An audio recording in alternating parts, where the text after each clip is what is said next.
Vamos a continuar con el tema de ¿hay fecha para el retorno de Cristo? Va a ser su octava parte y va a ser una continuación, aunque no lo parezca, de un inicio, de la última parte que estuvimos tratando. Recordemos que tenía que ver con la creación, los días de la creación, y hoy vamos a seguir con ello, pero cambiando radicalmente de lado en la Biblia. Pasaremos del Antiguo Testamento al Nuevo Testamento. Pero antes de nada, antes de empezar este tema, como siempre lo haremos con una oración. Padre nuestro, una vez más nos dirigimos a ti para que tú seas nuestra guía total. Que el Espíritu Santo sea el que nos va dando el entendimiento, la comprensión absolutamente de todo lo que estás mostrando. Ayúdanos, Señor, a estar consagrados a ti siempre, a vivir por tu causa, a vivir para dar el Evangelio a todo el mundo y para preparar un pueblo para tu venida. Ayúdanos a prepararnos también a nosotros mismos, a ir suprimiendo todas las cosas que no son adecuadas para un cristiano y a seguir encaminándonos hacia ti plenamente. Perdona nuestros pecados. En el nombre de Jesús te lo pedimos. Amén. Bien, como es habitual, me gustaría empezar con un texto que se halla en Génesis capítulo 1, versículo 31 y capítulo 2, del 1 al 3. Es prácticamente lo que tratamos ya el anterior día, pero es para hacer un poco de recordatorio al respecto. Y vio Dios todo lo que había hecho, y he aquí que era bueno en gran manera, y fue la tarde y la mañana el día sexto. Fueron pues acabados los cielos y la tierra, y todo el ejército de ellos. Y acabó Dios en el día séptimo la obra que hizo, y reposó el día séptimo de toda la obra que hizo. Y bendijo Dios al día séptimo, y lo santificó, porque en él reposó de toda la obra que había hecho en la creación. Bien, a título de recordatorio he querido introducir este texto, porque vamos a ver algo que a veces no nos damos cuenta, y es que hay un seguimiento a través de toda la Biblia, a veces de un mismo tema, y pueden ser temas diversos. Con el tema de la creación vamos a ver exactamente lo mismo, pero además lo vamos a ver, como tantas veces no ha sido, por desgracia, de que tiene un paralelismo con algo que acontecería a lo largo de la historia, que va a acontecer en un futuro muy, muy cercano y aún más allá. Para que me entendáis, vamos pues a mostrar un texto que todos hemos leído en más de una ocasión, pero que muchas veces lo consideramos como algo que está allí, pero no tiene la importancia que verdaderamente tiene. Es un libro bíblico fundamental y está en el Nuevo Testamento. Podemos pensar, puede ser uno de los evangelios, puede ser acaso una de las numerosas cartas del apóstol Pablo, o será evidentemente el Apocalipsis de Juan, que es una clave especial para nosotros, para la gente del tiempo final. Pues mirad, un libro bíblico fundamental, y veréis dónde está ahora. Pero quiero deciros que vamos a tratar 3 capítulos. Hoy vamos a leer 3 capítulos que están en el Nuevo Testamento, y están uno tras otro, escritos por el mismo autor, pero que nos vamos a dar cuenta que realmente este autor estaba más que inspirado por Dios. Y vamos a hacerlo por secciones, bajo un subtítulo que vamos a ver en amarillo, como el que estáis viendo ahora. Vamos a englobar un capítulo, y así haremos con los otros 2. Primero de todo, conocimiento y verdad presente unidos a promesas y profecía. ¿Profecía cuál? La primera y segunda venida. de Jesús, obviamente. Conocimiento y verdad presente unidos a promesas y profecías, primera, segunda venidas. ¿Dónde? Evidentemente, pensamos, Apocalipsis. Pues no, segunda de Pedro. Mira por dónde. ¿Sabéis? Hay un texto que mucha gente tiene presente de esta epístola del apóstol Pedro. Pero nosotros no nos vamos a conformar solo con un versículo, sino que vamos a hacer la lectura de los 3 capítulos que tiene esta breve epístola del apóstol Pedro. Y vamos a leer versículo por versículo, teniendo en mente el subtítulo que he puesto en un principio. Conocimiento, verdad presente, en consonancia, primera, segunda venida de Jesús, profecías. Vamos a ver. Empieza así. Simón Pedro, siervo y apóstol de Jesucristo, a los que habéis alcanzado, por la justicia de nuestro Dios y Salvador Jesucristo, una fe igualmente preciosa que la nuestra. Ya vemos que se está dirigiendo a personas creyentes, a personas que han alcanzado una fe como la de ellos. Gracia y paz os sean multiplicadas en el conocimiento de Dios y de nuestro Señor Jesús. Ya empezamos a ver la palabra que os he puesto en el subtítulo como conocimiento de Dios y de nuestro Señor Jesús, como una base para que la gracia y paz sean multiplicadas. Sin conocimiento de Dios y de nuestro Señor Jesús, algo va a fallar allí. No podrá haber esa multiplicación. Pero sigamos viendo qué nos pone. Como todas las cosas que pertenecen a la vida y a la piedad nos han sido dadas por su divino poder, mediante el conocimiento de aquel que nos llamó por su gloria y excelencia. Una vez más aparece la palabra conocimiento.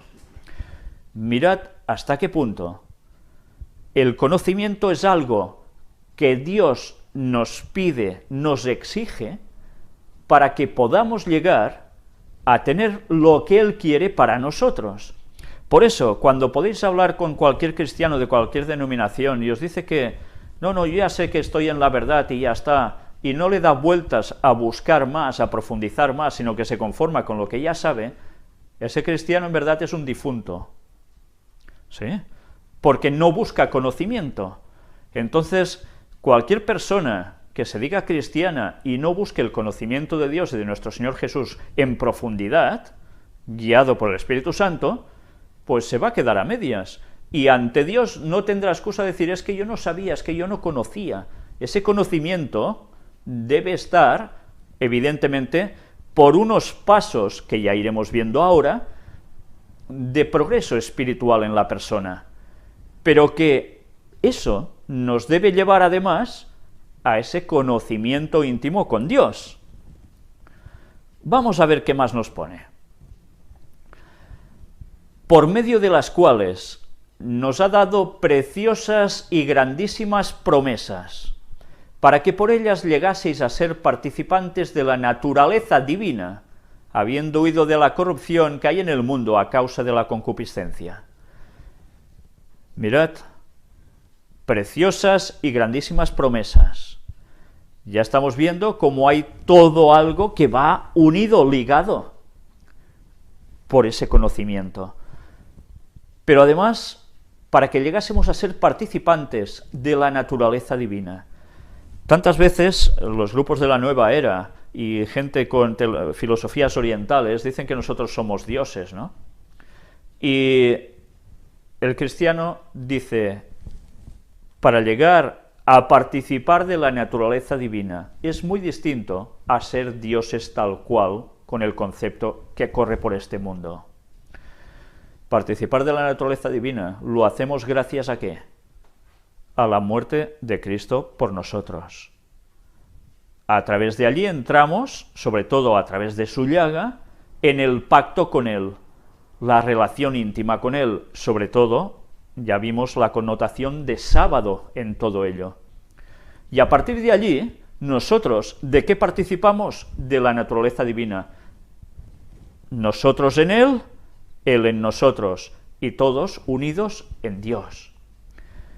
Teniendo esto presente, ya nos damos cuenta cómo para participar de esa naturaleza divina debemos también estar asociados a su conocimiento. Y hay que huir de esa concupiscencia, de esto que el mundo está viviendo tanto y que, desde luego, para nada es el camino de Dios. Sabéis que concupiscencia es un exceso de deseo de placeres deshonestos, sean de los que sean. Vosotros también, poniendo toda diligencia por esto mismo, añadid a vuestra fe virtud, a la virtud conocimiento. Hemos de poner toda diligencia. No dice, bueno, hoy sí, mañana no, un poquito y ya está. No, no, hemos de estar diligentes en ello. Y nos va haciendo un escalafón hasta llegar a algo. Nos dice, cuando tenemos puesta esta diligencia, añadid a vuestra fe virtud. Virtud. ¿Sabéis? Mi madre siempre tenía una expresión diciendo, cuando veía a alguien que no hacía las cosas muy deprisa, decía, es que no tiene virtud. Y esto, decir que no tiene virtud, es que es una persona que desde luego no se pone con ganas. Virtud es algo que es básico para conseguir ¿qué? Conocimiento, que es lo que viene con esa virtud. Son una serie de pasos sucesivos, pero ya vemos que el conocimiento nos está apareciendo continuamente en este texto. ¿Creéis que es porque sí? Ya nos lo ha dicho 3 veces. Y mirad que añade al conocimiento dominio propio. Si tienes conocimiento, tendrás dominio propio. Al dominio propio, paciencia. Si no tienes dominio propio, no vas a tener paciencia, es evidente. A la paciencia, piedad. A la piedad, afecto fraternal. Y al afecto fraternal, amor. Elena White escribe al respecto de que todo esto el cristiano tiene que trabajarlo, evidentemente con la ayuda de Dios, pero que no hace falta que se centre exclusivamente en uno de estos puntos, sino que puede trabajarlos todos a la vez, porque se trata de pulirse a uno mismo, y eso no es solo de una cosa, es de todo en general, y Dios es el que nos tiene que ayudar a ello. Por eso es importante que este escalafón no lo cojamos solo como un peldaño y un peldaño, sino que además lo veamos como una escalera que nos une ¿a qué? Al amor. ¿Y el amor es definición de quién? Dios es amor, dice el texto bíblico, ¿no? Porque si estas cosas están en vosotros y abundan, no os dejarán estar ociosos ni sin fruto en cuanto al conocimiento de nuestro Señor Jesucristo. ¿Qué nos vuelve a decir? Conocimiento. No os dejarán estar ociosos, tendrás virtud. Conocimiento continuamente, ¿eh? Pero el que no tiene estas cosas tiene la vista muy corta, es ciego, habiendo olvidado la purificación de sus antiguos pecados. Por lo cual, hermanos, tanto más procurad hacer firme vuestra vocación y elección, porque haciendo estas cosas no caeréis jamás. Nos está dando unos consejos tremendos, ¿eh? Porque de esta manera os será otorgada amplia y generosa entrada en el reino eterno de nuestro Señor y Salvador Jesucristo. Tengamos eso presente, recordar siempre, estar firmes en nuestra vocación y elección. Vocación, ya sabemos a qué, para qué. Y elección, la elección es doble, Dios nos ha elegido a nosotros, pero nosotros también elegimos si queremos seguirle o no. Si nosotros vamos dejando esto de lado, vamos a estar fuera del reino. Y mirad el versículo 12. Por esto, yo no dejaré de recordaros siempre estas cosas, aunque vosotros las sepáis y estéis confirmados en la verdad presente. Mirad cómo esas dos palabras que en la Iglesia adventista han sido tan utilizadas, la verdad presente, bueno, 3 con el artículo, nos está dando un concepto de que hay una verdad presente para cada tiempo, pero esta verdad presente, que siempre tendrá unas raíces, irá evolucionando en consonancia con los tiempos para el momento que corresponde a cada cristiano de la historia de la humanidad.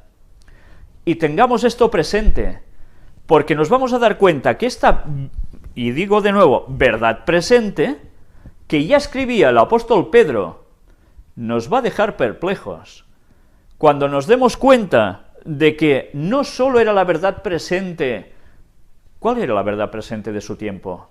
Que Jesús había venido a la tierra, ¿no?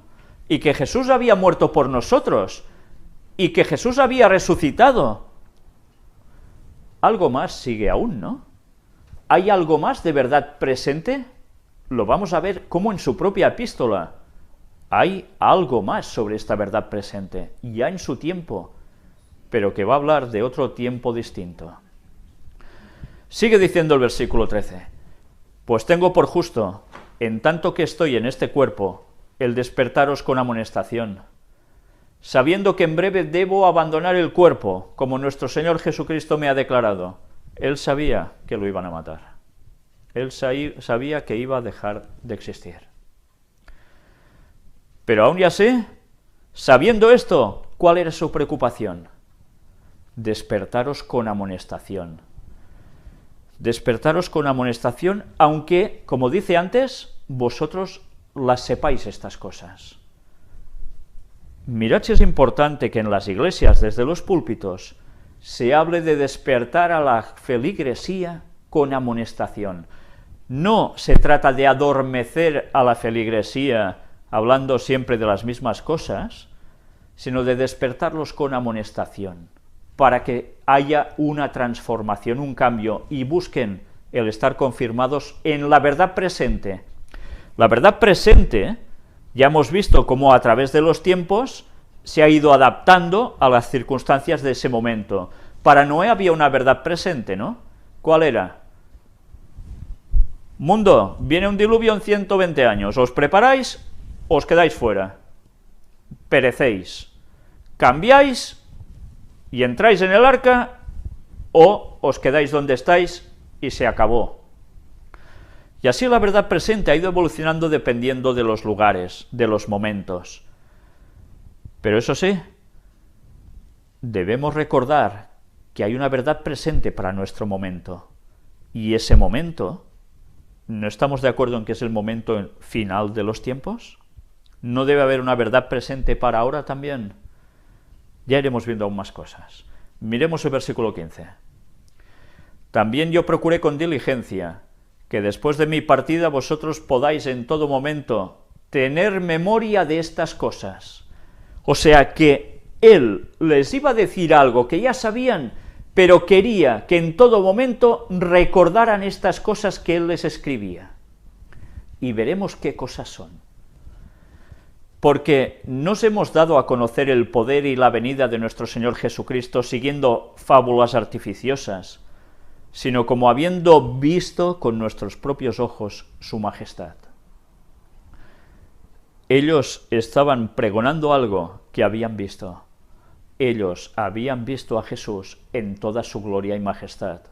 Recordemos que Pedro es uno de los personajes que está en la transfiguración de Jesús, precisamente también, ¿eh? Pues cuando él recibió de Dios Padre honra y gloria, le fue enviada desde la magnífica gloria una voz que decía: Este es mi Hijo amado, en el cual tengo complacencia. Y nosotros oímos esta voz enviada del cielo, cuando estábamos con él en el Monte Santo. Ya veis de qué está hablando, ¿eh? Y mirad ahora estos versículos. Tenemos también la palabra profética más segura, a la cual hacéis bien en estar atentos como a una antorcha que alumbra en lugar oscuro, hasta que el día esclarezca y el lucero de la mañana salga en vuestros corazones. Entendiendo primero esto, que ninguna profecía de la Escritura es de interpretación privada, porque nunca la profecía fue traída por voluntad humana, sino que los santos hombres de Dios hablaron siendo inspirados por el Espíritu Santo. Mirad cómo todo lo que nos ha dicho, de repente lo coge y nos lo sitúa en un momento clave. La palabra profética más segura. Estaba hablando de verdad presente. ¿Con qué está relacionando él la verdad presente? Hemos visto con promesas, sí, evidentemente, porque siguen siendo una verdad presente. ¿Pero con qué más? Con profecía. Por tanto, no podemos hablar solo de verdad presente y dejar de lado la profecía concerniente no a tiempos solo antiguos, sino a nuestros mismísimos tiempos en los cuales vivimos. Porque esas profecías inspiradas por Dios, por el Espíritu Santo, son las que están buscando que nosotros estemos en el camino. ¿Para conseguir qué? Pues muy fácil. Tiene que ser la antorcha que alumbra en lugar oscuro. Esa es la función de la profecía. Dar luz donde todo es oscuro, hasta que el día esclarezca y el lucero de la mañana salga en vuestros corazones. ¿Qué día es ese? Recordemos que hay un lenguaje en la Biblia que nos dice que Cristo vendrá como la aurora. ¿Y la aurora cuándo es? Cuando el día esclarece. Y el lucero de la mañana salga en vuestros corazones. ¿Quién es el lucero de la mañana? ¿Es Jesús? Es Jesús. Jesús tiene que salir en nuestros corazones. Pero todo esto va unido a profecía. ¿Y profecía de qué momento? Del tiempo presente. Ahora que hemos visto todo este primer capítulo, y que va asociado, evidentemente, ya lo hemos visto, a la primera venida de Jesús, por el monte donde todo ocurrió en la transfiguración, y evidentemente nos habla de profecía de verdad presente, por tanto, en nuestro tiempo, ya nos damos cuenta de que es profecía de primera y segunda venidas. ¿Cuándo saldrá de forma definitiva, cuando el día esclarezca y el lucero de la mañana salga en nuestros corazones? En el retorno de Jesús. Claro que puede ser individualmente a cada uno de nosotros, pero de un modo claro, eso sucede en la segunda venida de Jesús. Y mirad ahora bajo el segundo subtítulo, el segundo capítulo, falsos profetas y maestros, y recordatorio del diluvio y juicio. Ya veis, cosa doble, falsos profetas y maestros por aquí, recordatorio del diluvio y juicio por acá. Tengamos esto presente, porque vamos a ver cómo todo lo que está escribiendo el apóstol Pedro está destinado a darnos un mensaje en el capítulo 3, de un modo impresionante. Pero hubo también falsos profetas entre el pueblo, como habrá entre vosotros falsos maestros, que introducirán encubiertamente herejías destructoras, y aún negarán al Señor que los rescató, atrayendo sobre sí mismos destrucción repentina.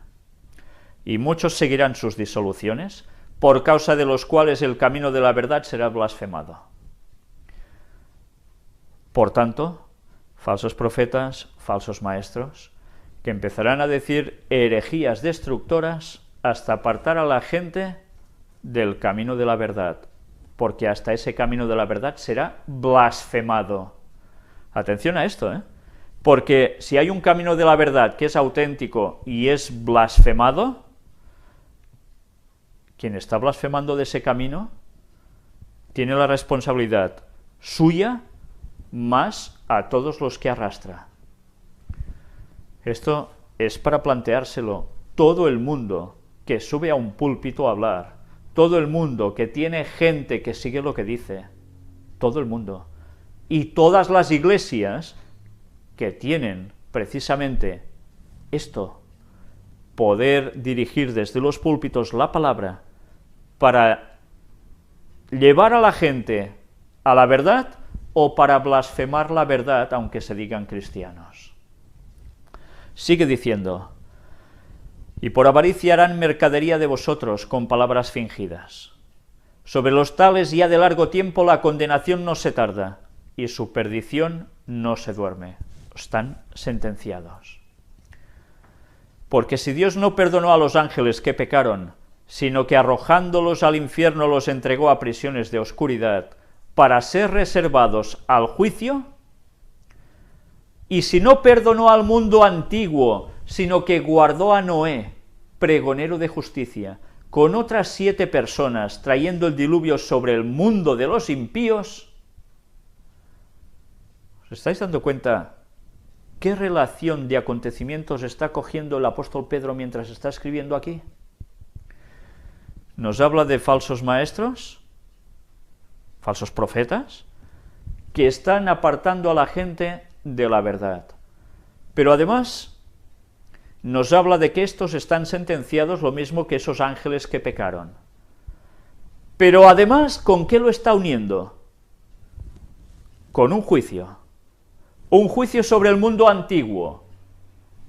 Habla de Noé, de los que se salvaron, su familia, el diluvio.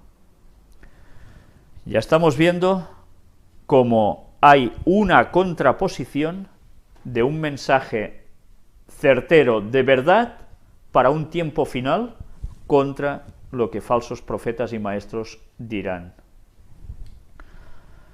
Y si condenó por destrucción las ciudades de Sodoma y de Gomorra, reduciéndolas a ceniza y poniéndolas de ejemplo a los que habían de vivir impíamente, y libró al justo Lot abrumado por la nefanda conducta de los malvados. Ya veis cómo terminaron toda esta gente, ¿eh? Porque este justo, que moraba entre ellos, afligía cada día su alma justa, viendo y oyendo los hechos inicuos de ellos. No lo estaba pasando nada bien Lot, ¿eh? Recordemos esto.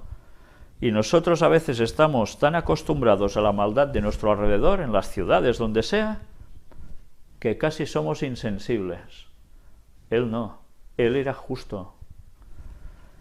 Estaba en el lugar equivocado, una buena lección para nosotros, ¿eh? Dios lo tuvo que sacar porque aguantó allí hasta el último momento. Y mirad hasta su esposa cómo terminó, ¿eh? Aún tenía su corazón en todo eso. Después ya vimos también cómo sus hijas, a pesar de irse con su padre, tenían puesto todo el mal en ellas. Y así sucedió todo lo que sucedió después, que nos cuenta el relato bíblico. Y mirad ahora el versículo 9. Sabe el Señor librar de tentación a los piadosos y reservar a los injustos para ser castigados en el día del juicio. Por tanto, ahora vemos que está cogiendo, nos ha hablado del diluvio, primer juicio sobre este mundo, y nos pone también todo esto como ejemplo para decirnos también de que hay otro castigo para los injustos, para los impíos, ¿cuándo? En el día del juicio. Por tanto, el apóstol Pedro nos está hablando de verdades presentes en distintas épocas. ¿Y hay una verdad presente para ahora? De momento el apóstol Pedro está haciendo toda una transición súper bien puesta para que si leemos detenidamente la lectura nos vaya llevando al objetivo del mensaje que Dios nos quiere decir. Estad atentos a lo que os acabo de decir. Dios nos quiere llevar al objetivo en esta transición de lectura, al punto de algo que nos quiere decir. Vamos a verlo, ¿eh? Sigue el versículo 10. Y mayormente aquellos que, siguiendo la carne, andan en concupiscencia e inmundicia, y desprecian el señorío. Atrevidos y contumaces, no temen decir mal de las potestades superiores. ¿Qué está pasando actualmente, no? Se mofan de Dios, se mofan de todo. Ya no digo las palabras que utilizan al respecto. Mientras que los ángeles, que son mayores en fuerza y en potencia, no pronuncian juicio de maldición contra ellas delante del Señor. Curioso, ¿eh? Los ángeles han visto, los ángeles han vivido allí, los ángeles saben que hay cosas que ni de sus labios tienen que salir. Pero estos, hablando mal de cosas que no entienden, como animales irracionales, nacidos para presa y destrucción, perecerán en su propia perdición. Hablando mal de cosas que no entienden. Mirad, esto es muy grave, porque no solo se puede tratar de impíos que desconocen la palabra de Dios, sino que se puede tratar de ¿quién? Ya lo hemos visto, que había falsos maestros y profetas que engañaban y llevaban a otro lugar. Por tanto, está hablando de gente creyente. De gente creyente que resulta que hablará mal de cosas que no entienden. ¿Qué harán qué entonces? Como animales racionales, nacidos para presa y destrucción, perecerán en su propia perdición. Está describiendo que estas personas creyentes hablarán mal sobre un mensaje de una verdad presente, que es lo que está envolviendo todo el mensaje de Pedro, a tal punto que están sentenciados, recibiendo el galardón de su injusticia, ya que tienen por delicia el gozar de deleites cada día. Ahí está la cuestión. ¿Por qué no quiero aceptar ciertas cosas? Pues probablemente porque hay algo en mi vida que me gusta mucho, aunque a Dios no le guste nada. Y eso lo acaricio, me lo plancho, me lo cuido y lo sigo reteniendo en mí. Ah, pero soy cristiano, yo creo mucho, yo hablo mucho del amor de Dios. Y resulta de que la verdad presente la desprecian. Sigue diciendo el texto: estos son inmundicias y manchas, quienes aun mientras comen con vosotros se recrean en sus errores. Por tanto, mirad, ¿está hablando de gente que no es creyente? No, está hablando de los teóricos hermanos en la fe. Y cuando digo hermanos ya hay que ponerlo entre comillas, porque a veces más que hermanos termina siendo primos. Por tanto, tengamos presente de que aquí no está hablando de impíos que no saben nada, sino de gente creyente que desprecia la verdad presente. Un mensaje específico. Y aún se recrean en sus errores. ¿Sí? Se recrean en sus errores. Tienen los ojos llenos de adulterio, no se sacian de pecar, seducen a las almas inconstantes, tienen el corazón habituado a la codicia y son hijos de maldición. Y está hablando de creyentes. Quizás, solo por apariencia, de fachada, grandes creyentes, pero tarde o temprano sale lo que hay en el corazón. Han dejado el camino recto, y se han extraviado siguiendo el camino de Balaam, hijo de Beor, el cual amó el premio de la maldad, y fue reprendido por su iniquidad, pues una muda bestia de carga, ya sabemos la mula, hablando con voz de hombre, refrenó la locura del profeta. Interesante, ¿eh? Que un animal Dios le concediera el hablar en esos momentos para decirle: Balaam, ¿qué no ves que hay el ángel? ¿Cómo voy a seguir? ¿Qué quieres, que nos mate? Bueno, no le dijo exactamente estas palabras, pero venía a ser esto. Y Balaam, cegado por el mal, no veía más allá de sus narices. Estos son fuentes sin agua y nubes empujadas por la tormenta, para los cuales la más densa oscuridad está reservada para siempre. Pues vaya panorama, ¿eh? Pues hablando palabras infladas y vanas, seducen con concupiscencias de la carne y disoluciones a los que verdaderamente habían huido de los que viven en error. Les prometen libertad y son ellos mismos esclavos de corrupción. porque el que es vencido por alguno es hecho esclavo del que lo venció. ¿Sabéis? Hay algo que a lo largo de los años de mi vida en la Iglesia había constatado, porque es algo que es bastante obvio cuando conoces a las personas, de que, por ejemplo, aquí que nos habla tanto de concupiscencia, que si adulterio, que si este tipo de lenguaje, más con cuestiones o connotaciones también sexuales, las personas que han sido los que han querido ir más de modositos, de puritanos, etcétera, etcétera, resulta que veías como los ojos enseguida se les iban, o a veces algún comentario cantaba de lo que tenían en su corazón. Esto, en definitiva, ¿qué es? Pues lo que nos está describiendo aquí. Por un lado, todos seguimos el camino correcto, y solo es de fachada, porque dentro hay algo que no ha estado convertido. Mirad qué nos sigue diciendo ahora el versículo 20. Ciertamente, si habiéndose ellos escapado de las contaminaciones del mundo, por el conocimiento del Señor y Salvador Jesucristo, enredándose otra vez en ellas, son vencidos, su postrer estado viene a ser peor que el primero. Unos que han conocido la verdad, han conocido ¿el qué? Al Señor, han tenido ese conocimiento, pero después se han enredado otra vez y terminan siendo vencidos. ¿Qué sucede con ellos? Su último estado, peor que el primero. ¿Cuántas veces no ha sucedido así?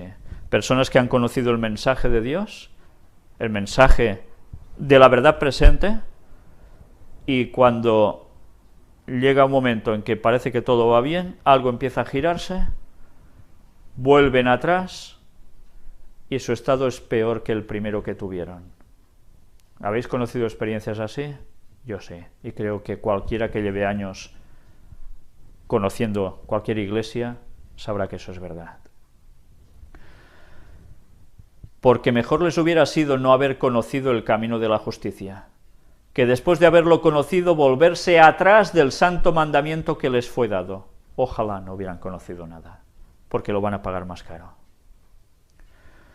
Pero les ha acontecido lo del verdadero proverbio: el perro vuelve a su vómito, y la puerca lavada a revolcarse en el cieno. Vaya comparativas, ¿eh? Pues bien, hemos visto los dos primeros capítulos, cómo el planteamiento de ese conocimiento del apóstol Pedro nos va llevando hacia algo. Vamos a ver ahora el capítulo fundamental, el 3, curiosamente el 3. Y vamos a ver cómo hay algunas referencias en este tercer capítulo de algo que hemos visto hasta ahora, pero de algo más. De algo más que también hemos visto, pero que nos lo va a dar con unos detalles impresionantes. En este capítulo, en estos primeros 5 versículos, vamos a ver referencia a la creación. Amados, esta es la segunda carta que os escribo, y en ambas despierto con exhortación vuestro limpio entendimiento, para que tengáis memoria de las palabras que antes han sido dichas por los santos profetas, y del mandamiento del Señor y Salvador dado por vuestros apóstoles. Mirad cómo habla a la gente con exhortación de vuestro limpio entendimiento. El entendimiento, dice, tapado, ofuscado, encerrado, cerrado a cal y canto. No, limpio entendimiento, saber discernir. Y además automáticamente recuerda las palabras que han sido dichas por los profetas, del mandamiento del Señor y Salvador, dado también por ¿quién? Por los apóstoles, que en definitiva de esto consta la palabra de Dios, de profetas y apóstoles, dejándonos los escritos. Sabiendo primero esto, y ahora vamos a ver algo interesante ya, que en los postreros días vendrán burladores, andando según sus propias concupiscencias, y diciendo, ¿dónde está la promesa de su advenimiento? Porque desde el día en que los padres durmieron, todas las cosas permanecen así como desde el principio de la creación. Mirad que está hablando de gente que cree, porque los no creyentes no dirían el principio de la creación. Por tanto, además, ¿dónde nos lo está situando esto? ¿En los tiempos de Moisés? ¿En los tiempos de Nehemías? ¿En los tiempos de Ezequiel? El versículo 3 tiene la clave, que en los postreros días vendrán burladores. En estos postreros días ya estamos viendo, por todo lo presentado, que evidentemente estamos en estos postreros días. Por tanto, está hablando de creyentes que saben de la creación y entonces aún dicen, promesa de su advenimiento, pero si todo sigue igual desde que el mundo fue creado, este tiempo puede alargarse a saber hasta cuándo. Estáis alarmando a la gente. ¿Os suena de algo todo esto? Estos ignoran voluntariamente lo ignoran, que en el tiempo antiguo fueron hechos por la palabra de Dios los cielos y también la tierra, que proviene del agua y por el agua subsiste. O sea, lo saben, pero lo ignoran voluntariamente. ¿Por qué está diciendo esto? Si acaba de decir que hablan desde el principio de la creación. ¿No se está contradiciendo aquí el apóstol? ¿No será que en el relato de la creación hay algo que va implícito para el fin de los días y que eso es lo que ellos rechazan? ¿Será eso? ¿Estoy elucubrando cosas que no son? Pero ya vemos automáticamente que nos dice, y también la tierra que proviene del agua y por el agua subsiste. Nos hace una reincidencia, ¿en qué? En la creación. Por tanto tenemos, empieza segunda de Pedro, nos habla de la creación, y al mismo tiempo nos está hablando del tiempo final y de burladores sobre algo relacionado con la creación, que además resulta que creen en la creación, es curioso. Vamos a ver por qué nos dice esto el apóstol Pedro. Pero ya hemos visto en la temática anterior que había en la creación de extraordinario, que no solo era un relato de 6 días y al séptimo descansó y ya está, sino que había un paralelismo con algo más hasta el final. Mirad cómo sigue el versículo 6. Nos relaciona el diluvio, Noé, por lo cual el mundo de entonces pereció anegado en agua. Nos habla de la creación y nos lleva hasta el diluvio, juicio. ¿Y ahora hasta dónde nos lleva? Vamos a verlo en el versículo siguiente. Pero los cielos y la tierra que existen ahora están reservados por la misma palabra, guardados para el fuego en el día del juicio y de la perdición de los hombres impíos. Por tanto, ¿a qué nos está llevando esta lectura? A la destrucción final, a la segunda venida de Jesús.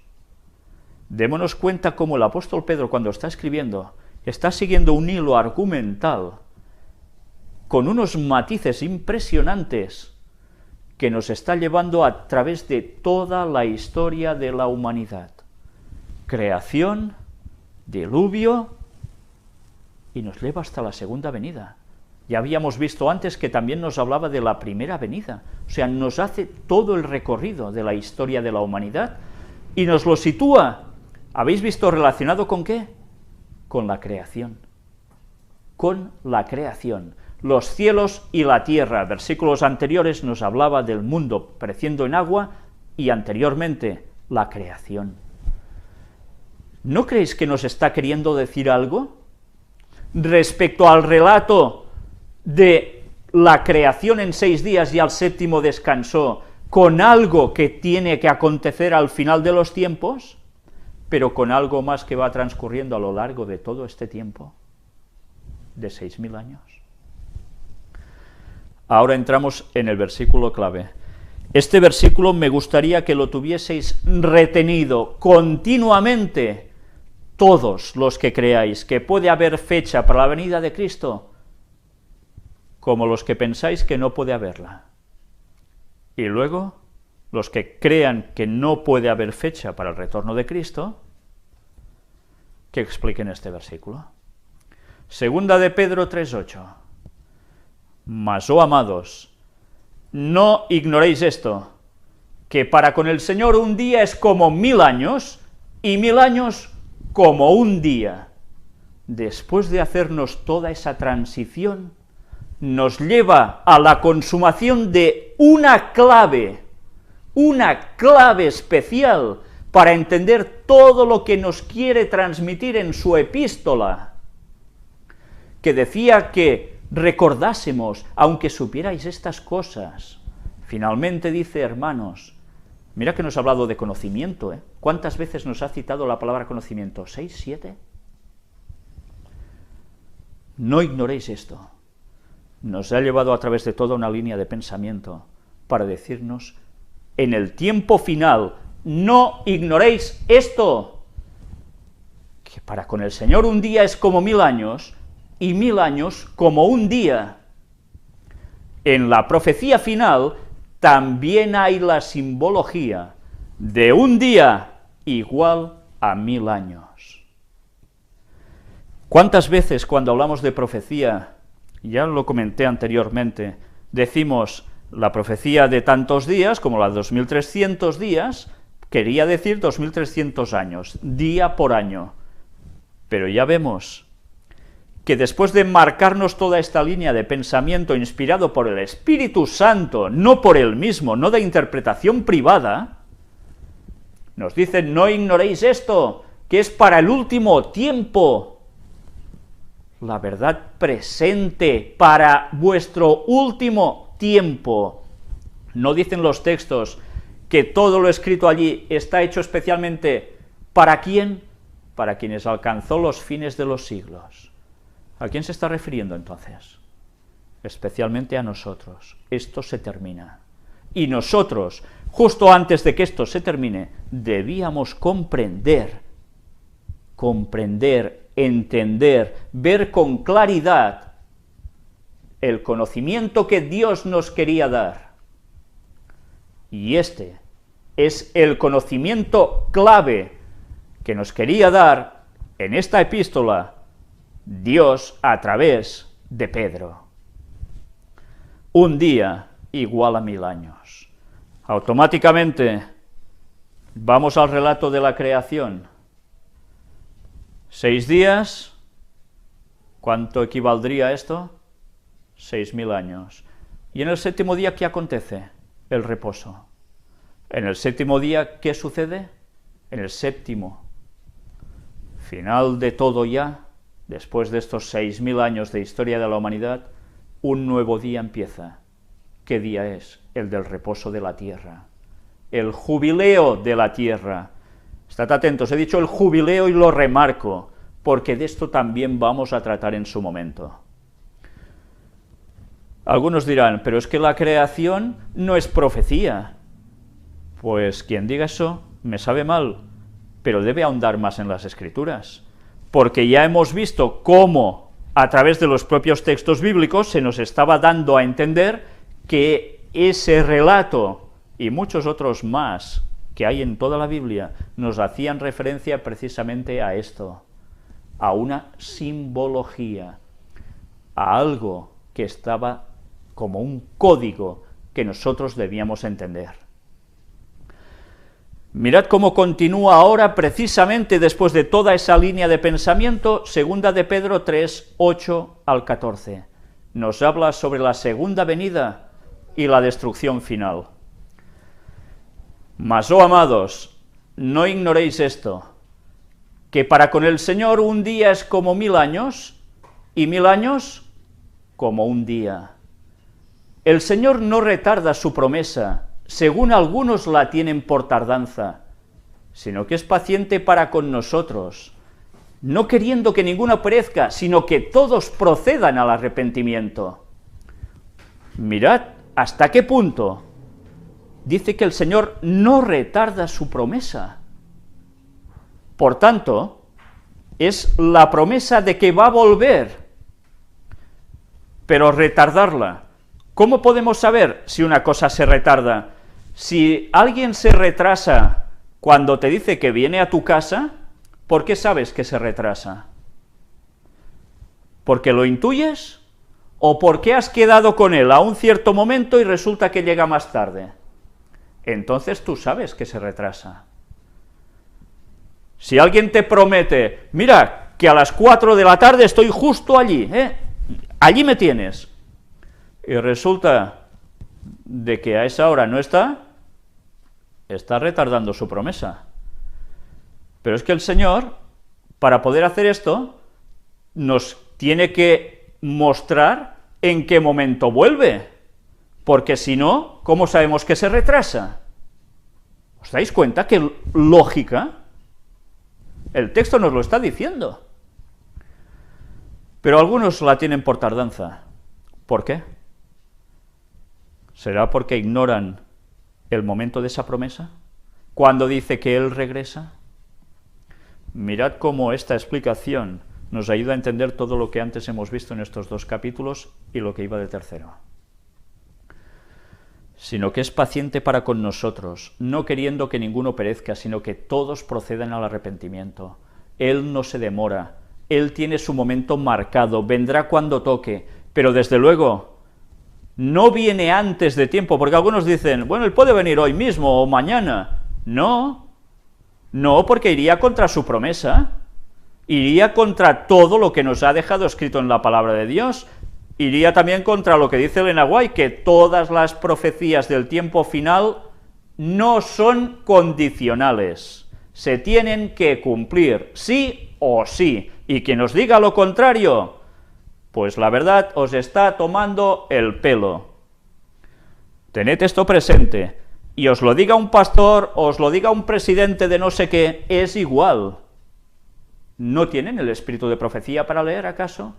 ¿No tienen un análisis exhaustivo de unos textos que nos lo está demostrando, acaso, igual como nosotros podemos hacer ahora? Pero el día del Señor vendrá como ladrón en la noche,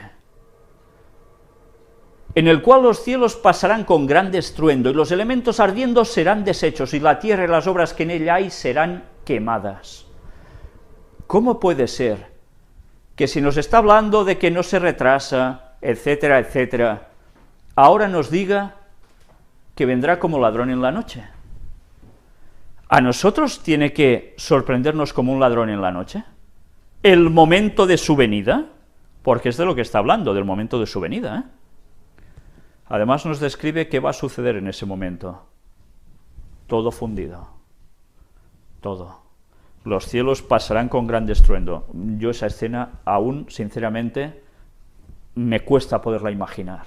Sabemos que en otros textos nos dice que los cielos se enrollarán como un pergamino, pero además pasará todo esto con gran estruendo. Tiene que ser impresionante. Pero además, cuando viene Dios, ¿qué sucede? Y los elementos ardiendo serán deshechos. Con su gloria queda todo deshecho, con fuego abrasador, dicen otros textos. Y la tierra y las obras que en ella hay serán quemadas. Es evidente. O sea que vendrá como ladrón en la noche. El ladrón en la noche no se lo espera nadie. Nadie.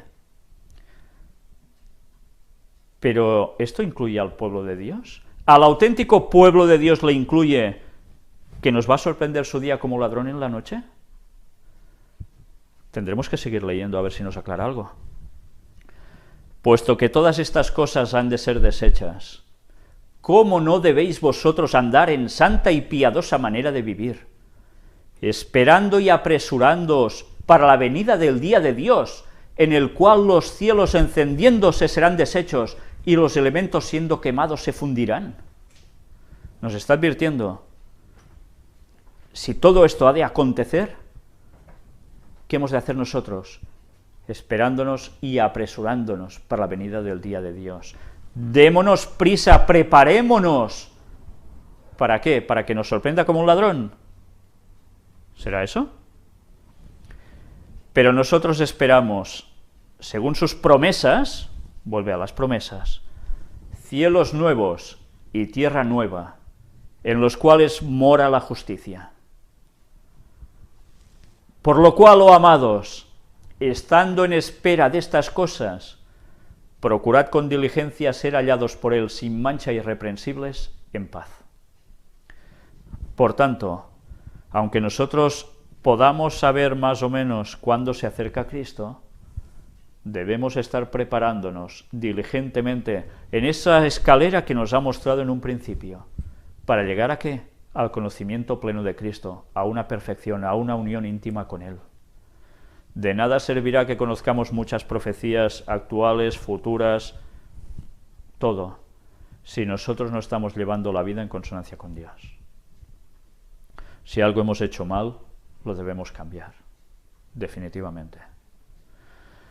Y tened entendido que la paciencia de nuestro Señor es para salvación, como también nuestro amado hermano Pablo, según la sabiduría que le ha sido dada, os ha escrito, casi en todas sus epístolas, hablando en ellas de estas cosas, entre las cuales hay algunas difíciles de entender, las cuales los indoctos e inconstantes tuercen, como también las otras escrituras, para su propia perdición.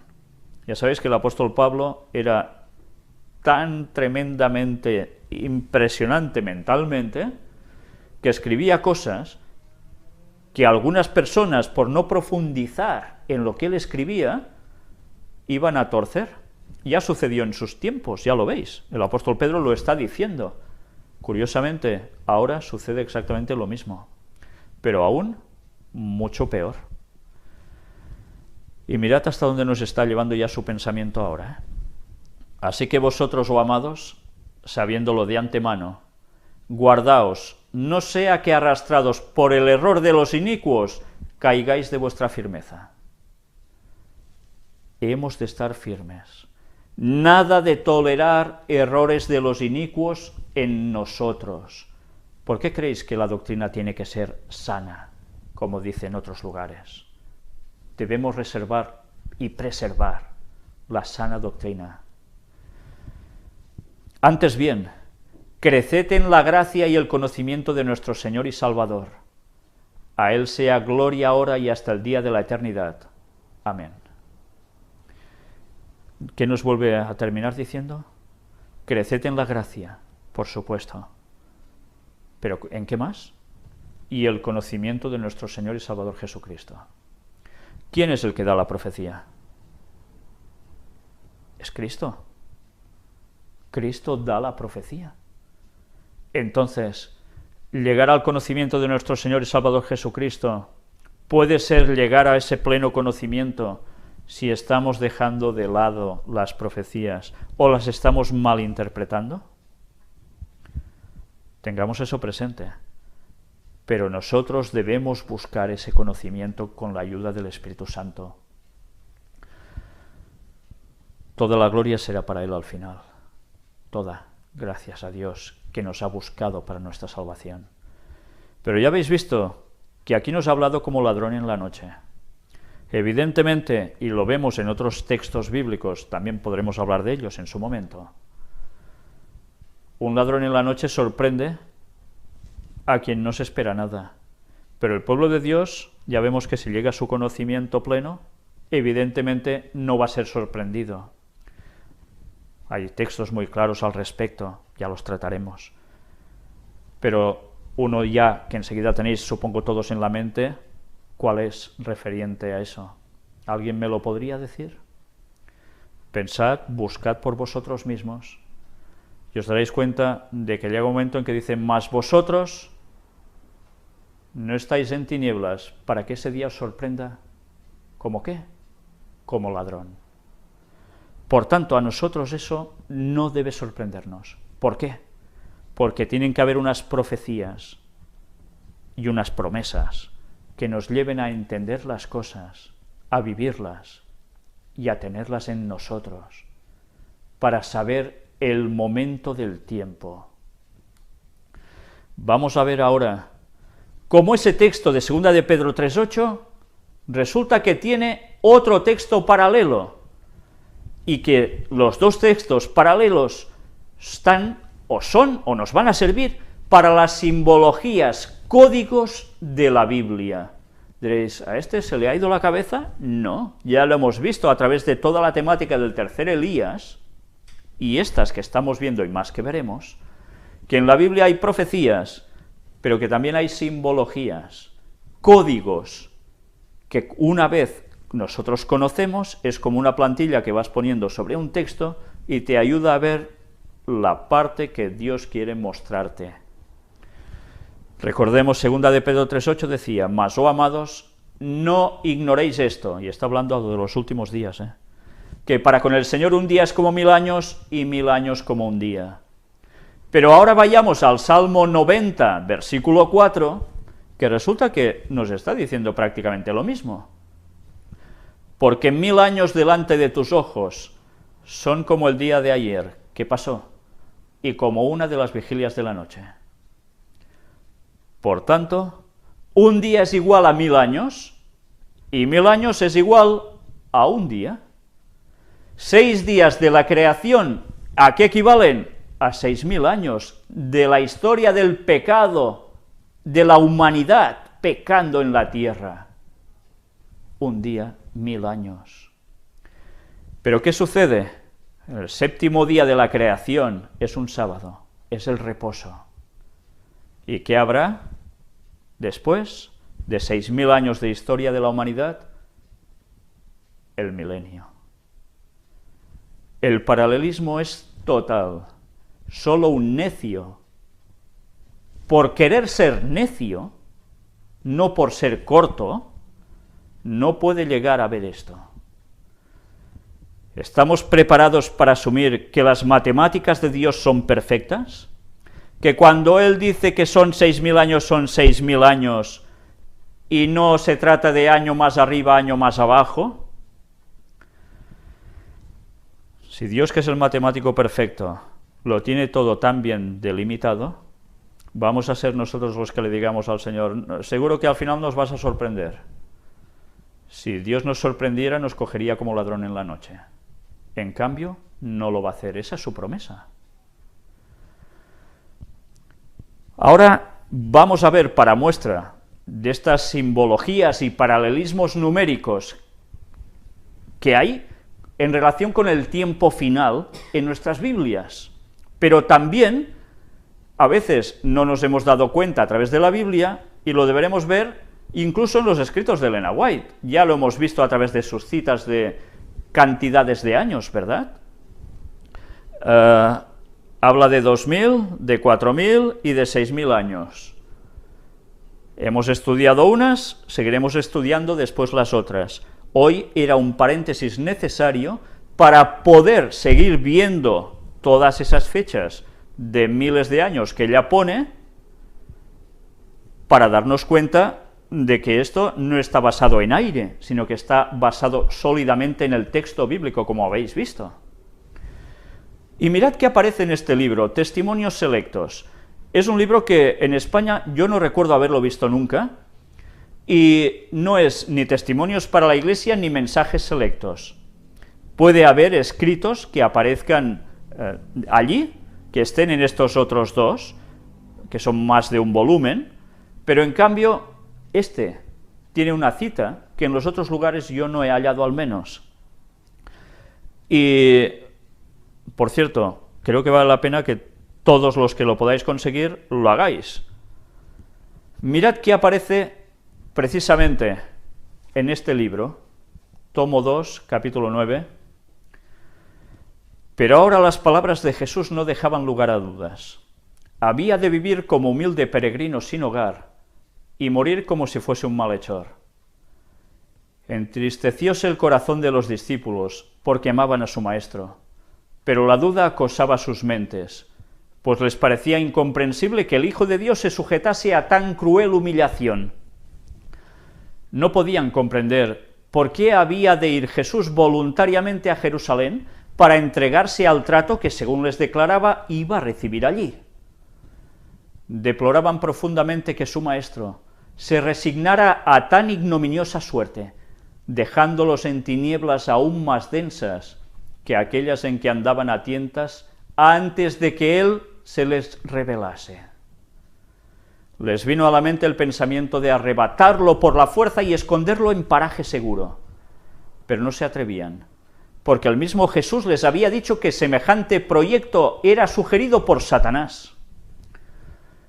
En medio de su melancolía no podían menos que consolarse, de cuando en cuando, con el pensamiento de que alguna circunstancia imprevista evitara la terrible suerte que aguardaba su Señor.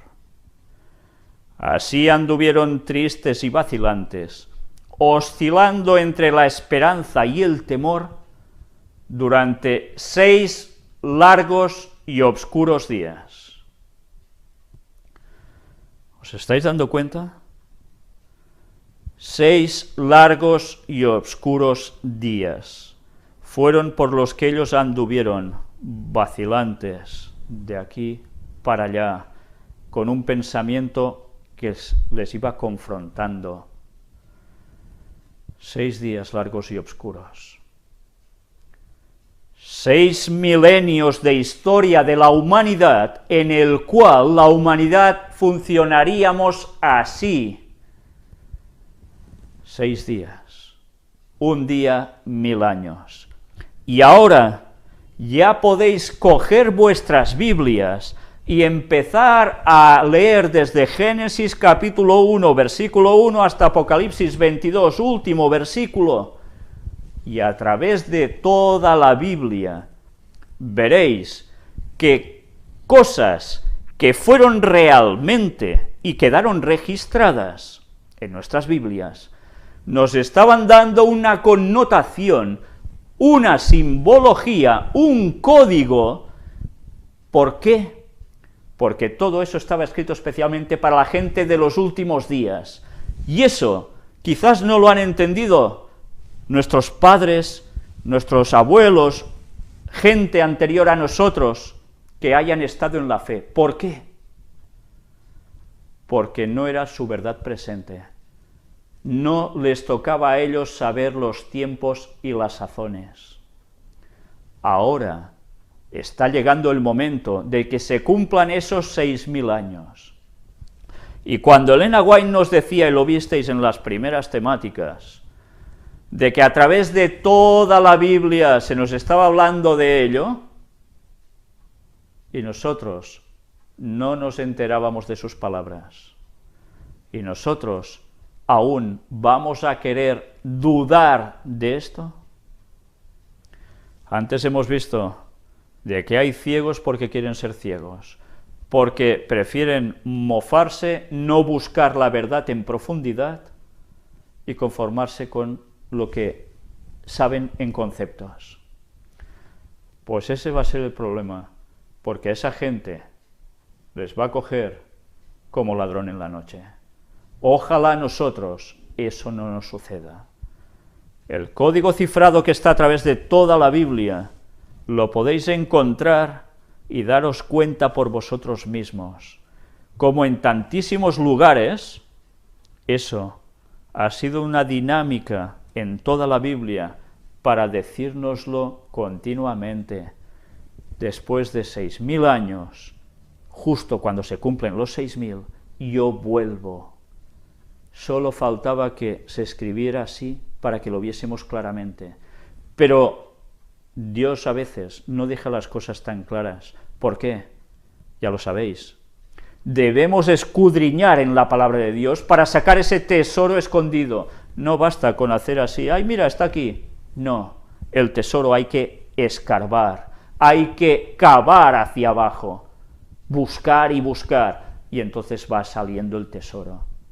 Y ese tesoro vas extrayendo y extrayendo, y te quedas impresionado de cómo Dios inspiró la palabra para darnos un mensaje especialmente, no para los que vivieron en tiempos de Esther o en tiempos de cualquier otro profeta de la Biblia o personaje de la Biblia, especialmente para nosotros en el último tiempo, ¿Por qué creéis que se ha hecho esto así?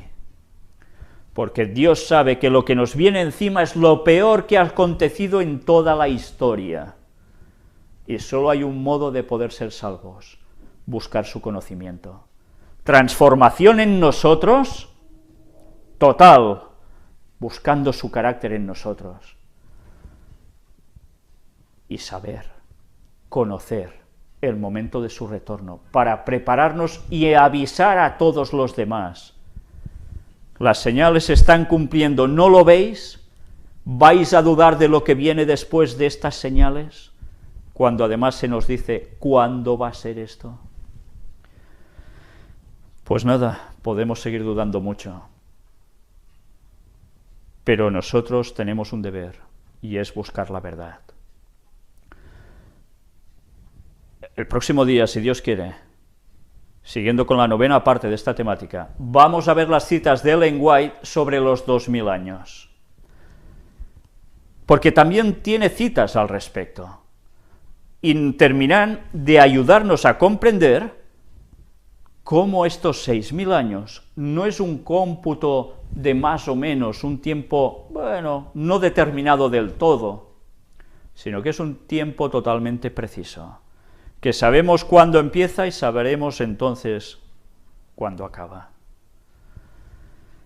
Pues me gustaría terminar leyéndoos un texto bíblico. Una vez hemos visto precisamente cómo funciona este tipo de código divino, esta simbología que nos da lecciones especialmente a nosotros, me gustaría que buscaseis un texto que no vais a ver en pantalla, buscadlo en vuestras Biblias. Nehemías, capítulo 8. Y diréis, ¿y qué tiene que ver Nehemías? Que muchos no sabemos ni qué hizo, ni qué aparece en su capítulo, o en sus capítulos de su libro, con nosotros. Pues mirad, buscad Nehemías capítulo 8, versículo 18, y ahora lo entenderéis todo. Y leyó Esdras en el libro de la ley de Dios cada día, desde el primer día hasta el último, e hicieron la fiesta solemne por 7 días, y el 8º día fue de solemne asamblea, según el rito. Hay algo que debemos tener grabado. Todo se nos da para algo, todo. Las fiestas judías se dieron también con un significado especial que debería tener cumplimiento en varias etapas de esta humanidad, pero además de esta humanidad no solo ahora, sino incluso más allá de esto, más allá de los 6000 años. Ahora que ya sabéis ese código,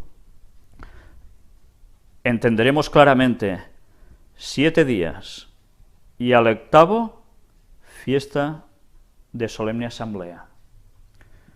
Una asamblea solemne, ¿cómo le llamáis a eso? ¿Cómo le llamaríais a una fiesta solemne?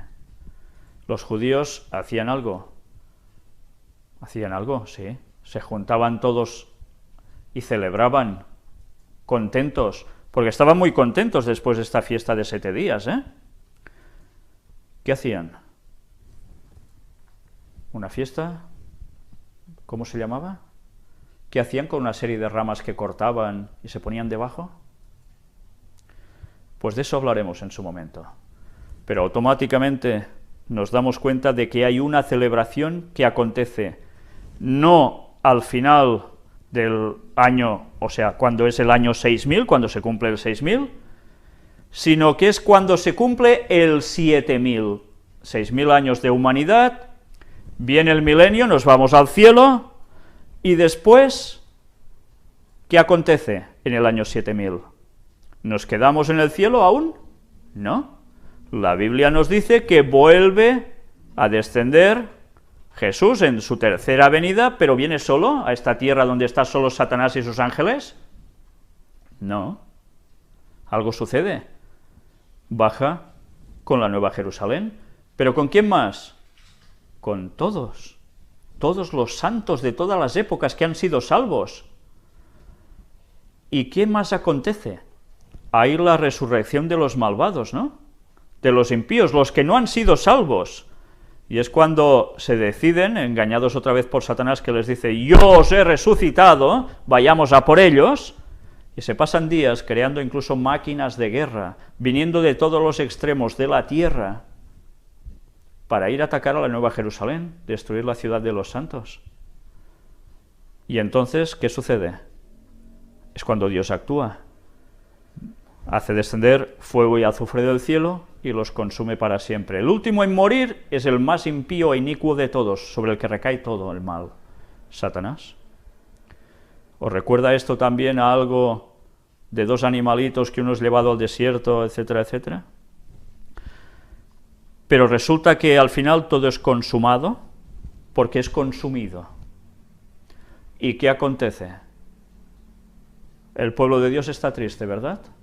El pueblo de Dios está harto de todo, el pueblo de Dios está pecando. No. El pueblo de Dios es feliz porque Dios los ha salvado y a partir de allí empieza la eternidad en ese octavo día. ¿Haciendo qué? La misericordia para siempre con su pueblo. Nunca más habitará el mal, nunca más.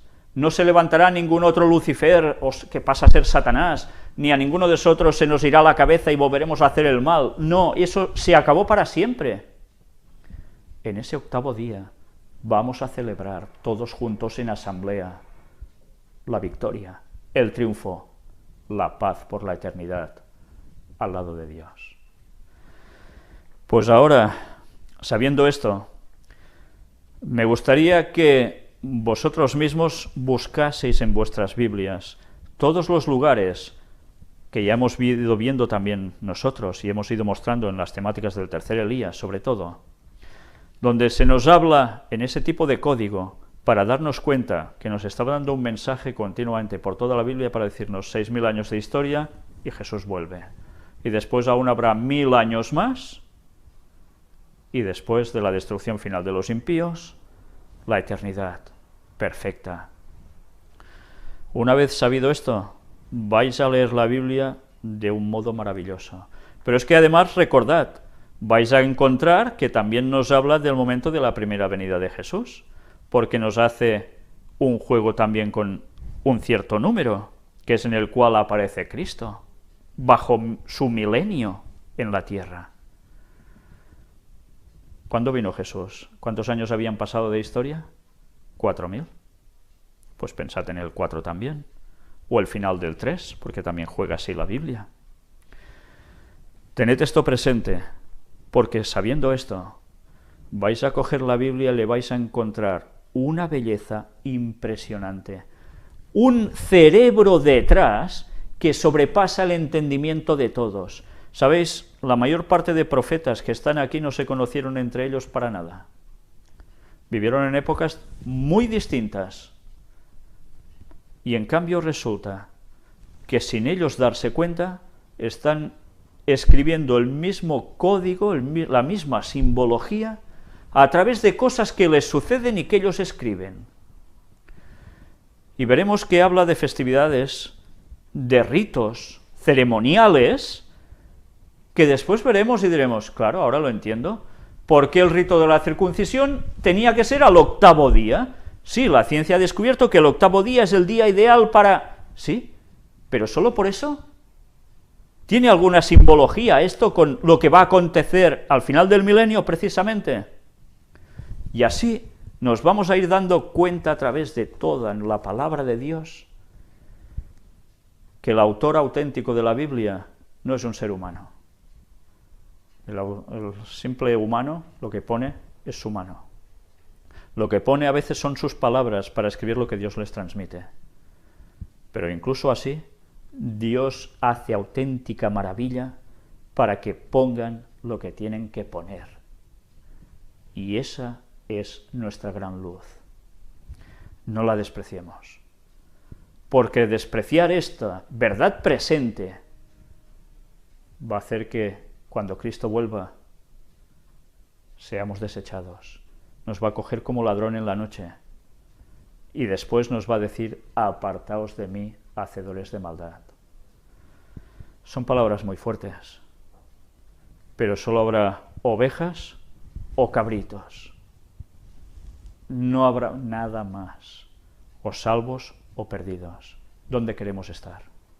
Si Dios da luz, vamos a coger la luz y la vamos a desechar porque va contra todos los pensamientos que teníamos instalados ya en nuestros cerebros, esos preconceptos con los cuales quizás hemos subido todos. ¿No será mejor que busquemos la Biblia con mucha oración, con mucho estudio y que el Espíritu Santo nos guíe a todo su conocimiento? Pues bien, he de deciros de que vamos a subir una recopilación de las citas,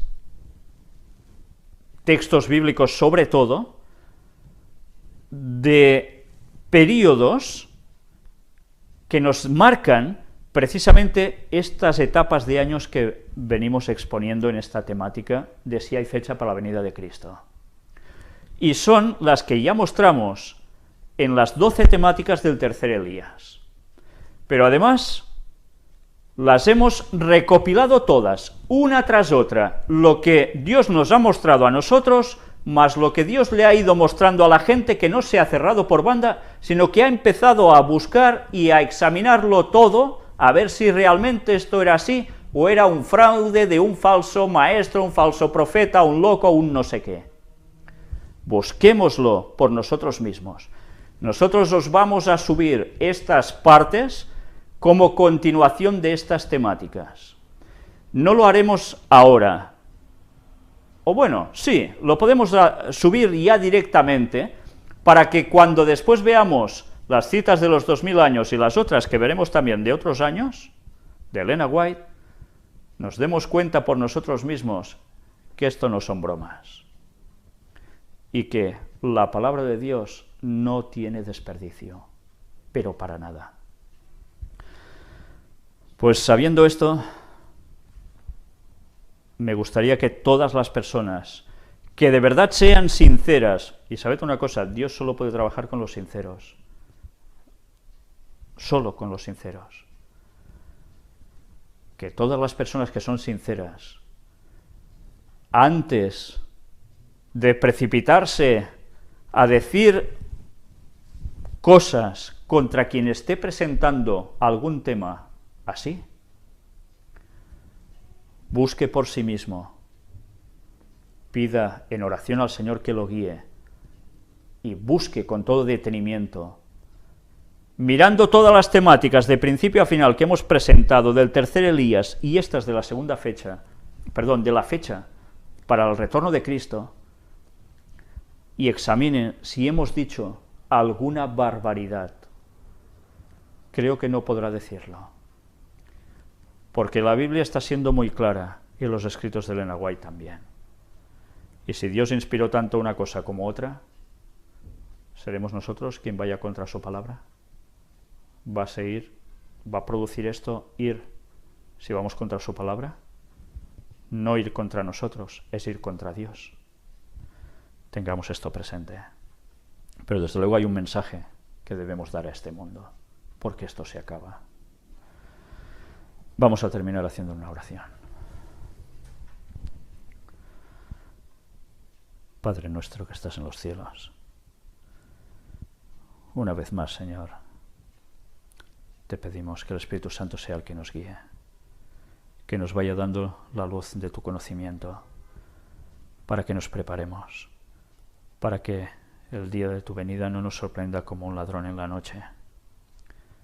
Ayúdanos a estar atentos día a día a lo que sucede, que son las señales que se van cumpliendo delante nuestro, y que además estamos viendo que todo se está precipitando. Sabemos que a partir de ahora todo irá aún más deprisa. Y te queremos pedir que todo esto no sea para un mero alarmismo, sino que nos dé cuenta o hacernos dar cuenta de que debemos cambiar nosotros, Señor, que no podemos estar contigo siendo como somos, que necesitamos mejorar, buscar la perfección que solo tú nos puedes dar. Gracias porque Cristo pagó por nosotros. Gracias por todas sus heridas y por su llaga. Gracias porque restableció el pacto con nosotros, el nuevo pacto. Entramos en su herida, entramos en tu pacto, Señor, porque tú nos abres la puerta a ello. Y queremos guardar tu santo sábado y todos tus mandamientos. Y podemos y queremos ser una luz para todo este mundo. Ayúdanos, Señor. Bendícenos, perdona todos nuestros pecados. En el nombre de Jesús te lo pedimos. Amén.